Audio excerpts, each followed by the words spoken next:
علیکم ورحمۃ اللہ وبرکاتہ۔ قصہ ایک نوجوان عیسائی کا۔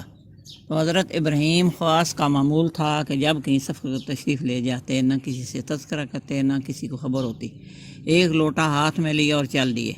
حامد سعود کہتے ہیں کہ ایک مرتبہ میں بھی مسجد میں حاضر خدمت تھا، آپ حسب معمول لوٹا لے کر چل دیے، میں بھی پیچھے ہو لیا۔ جب قادسیہ میں پہنچے تو آپ نے دریافت فرمایا کہ حامد کہاں کا ارادہ ہے؟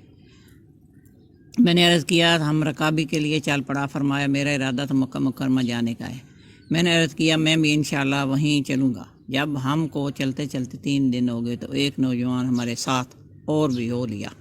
ایک دن رات وہ ہمارے ساتھ چلتا رہا لیکن اس نے ایک بھی نماز نہ پڑھی۔ میں نے شیخ سے عرض کیا یہ تیسرا آدمی جو ہمارے ساتھ مل گیا نماز نہیں پڑھتا۔ شیخ نے اس سے پوچھا کہ تو نماز کیوں نہیں پڑھتا؟ اس نے کہا میرے ذمہ نماز نہیں ہے۔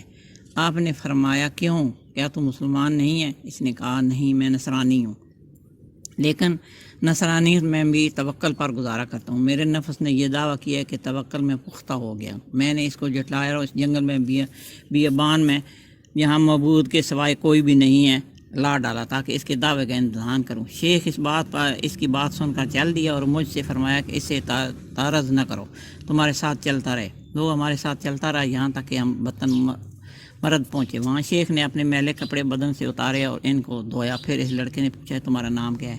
اس نے کہا میں عبد المسیح۔ شیخ نے فرمایا عبد المسیح یہ مکہ مکرمہ کی دہلیز ہے، یعنی حرم آ گیا ہے اور اللہ جل شانہ مشرک کا داخلہ ممنوع فرما دیا۔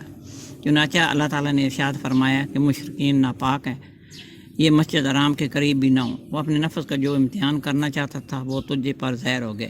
بس ایسا نہ ہو کہ تم مکہ میں داخل ہو جائے، اگر ہم تجھے وہاں دیکھیں تو وہ اعتراض کریں گے۔ تو حامد کہتے ہیں ہم اس کو وہیں چھوڑ کر آگے بڑھ گئے، مکہ مکرمہ پہنچے۔ اس کے بعد جب ہم عرفات میں پہنچے تو کیا دیکھتے ہیں کہ یہ لڑکا احرام باندھے ہوئے لوگوں کے منہ دیکھتے دیکھتے ہمارے پاس پہنچ گیا۔ شیخ کے اوپر گر پڑا۔ شیخ نے پوچھا عبد المسیح کیا گزری؟ کہنے لگا ایسا نہ کہو، اب میں عبد المسیح نہیں ہوں بلکہ اس کا غلام ہوں جس کے حضرت مسیح علیہ السلام غلام تھے۔ تو حضرت ابراہیم نے پوچھا کہ اپنی سرگشت تو بتاؤ، سناؤ۔ کہنے لگے جب تم مجھے وہاں چھوڑ کر چلے آئے تو میں اسی جگہ بیٹھ گیا۔ جب مسلمانوں کا ایک قافلہ آیا تو میں بھی مسلمانوں کی طرح احرام باندھ کر اپنے آپ کو مسلمان ظاہر کر کے ان کے ساتھ ہو لیا۔ جب میں مکہ مکرمہ پہنچ کر بیت اللہ پر میری نظر پڑی تو اسلام کے علاوہ جتنے مذہب تھے سب ایک دم میری نگاہ سے گر گئے۔ میں نے غسل کیا اور مسلمان ہو گیا اور احرام باندھا اور آج صبح سے تم کو ڈھونڈتا پھرتا ہوں۔ اس کے بعد ہم اور وہ ساتھ ہی رہے یہاں تک کہ صوفیہ کی ایک جماعت میں ان کا انتقال ہوا۔